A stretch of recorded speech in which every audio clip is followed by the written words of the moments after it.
बहुत पुराने समय की बात है। धुलकांत नामक नगर था।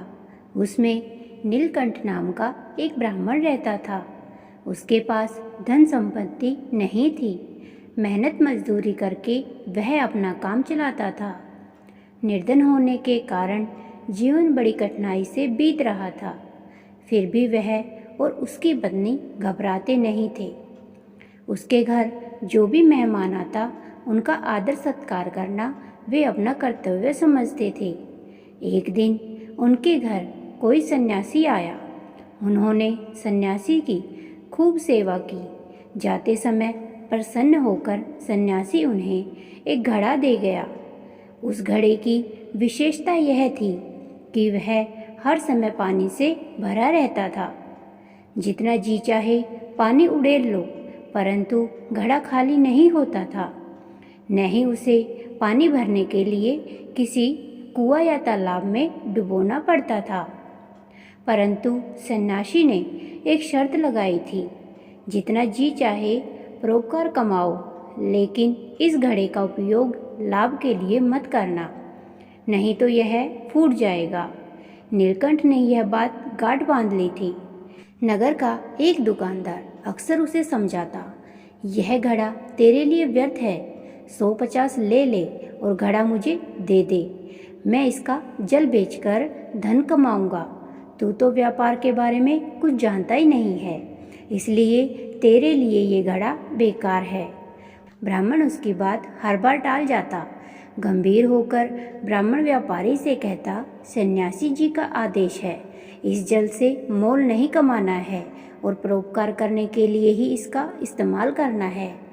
परोपकार कमाते कमाते तो तेरे प्राण ही निकल जाएंगे, तुझे कुछ भी नहीं मिलेगा, तेरे बच्चे भीख मांगते ही रह जाएंगे। यदि लाभ नहीं कमाना तो उस सन्यासी ने तुझे मटका क्यों दिया था? दुकानदार उसे लालच देता हुआ हमेशा कहता था।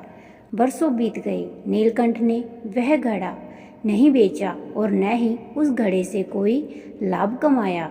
वह हर किसी को उस घड़े का जल पिलाकर परोपकार करता रहता था। लोग उसके इस अच्छे काम की सराहना करते थे।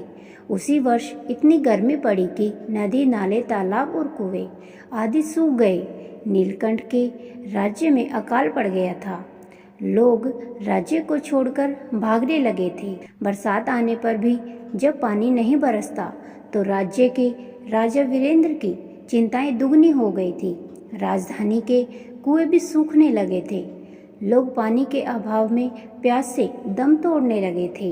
राजा ने राजमहल के कुएं प्रजा के लिए खोल दिए, लेकिन उनसे भी कब तक काम चलता। एक दिन मंत्री ने आकर राजा को ब्राह्मण नीलकंठ के घड़े के बारे में बताया। राजा मंत्री के साथ ब्राह्मण के पास गए और उससे जल मांगा, तो नीलकंठ ने घड़े से पानी पिला दिया। यह देखकर राजा चकित रह गया और प्रसन्न होकर बोला, हे ब्राह्मण, तुम्हें जो मांगना है मांग लो। नीलकंठ ने बड़े ही नम्रता के साथ बोला, नहीं महाराज, पानी का मोल मैं नहीं कर सकता, परंतु मैं तुम्हें इसका इनाम देना चाहता हूँ। सुना है तुम लोगों को पानी पिलाकर जान बचा रहे हो। राजा ने कहा, महाराज, यह तो मेरा धर्म है, इसमें इनाम लेने की बात कहाँ से आ गई? मैं कुछ नहीं लूँगा, ऐसा ब्राह्मण ने कहा। ठीक है, तुम्हारी मर्जी। इतना कहकर राजा और मंत्री वहाँ से चले गए और अगले रोज राजा ने ब्राह्मण को दरबार में पेश होने का आदेश दिया। आदेश की बात सुनकर लोग तरह तरह की बातें करने लगे। मूर्ख ब्राह्मण ने राजा की बात ठुकरा दी है, पता नहीं राजा अब उसे क्या दंड देंगे। अगले रोज जब वह राज दरबार में गया तो उसका स्वागत किया गया। राजा ने उसे स्वर्ण जड़ित सिंहासन पर बैठाते हुए कहा, आज से तुम हमारे राज्य के जल प्रबंधक हो। तुम्हें 500 स्वर्ण मुद्राएं प्रति माह वेतन मिलेगा। क्या तुम्हें स्वीकार है? यह तो पानी का मोल नहीं है ना? ब्राह्मण ने राजा की उस आज्ञा को हर्ष स्वीकार कर लिया। अब उसका जीवन बड़ी ही सुविधा के साथ बीतने लगा। चमत्कारी घड़े से राज्य के प्यासे लोगों को पानी पिलाकर अब उसे और भी संतोष मिलता था। उम्मीद करते हैं आपको यह कहानी पसंद आई होगी। कहानी पसंद आए तो वीडियो को लाइक, शेयर और चैनल को सब्सक्राइब करना ना भूलिएगा।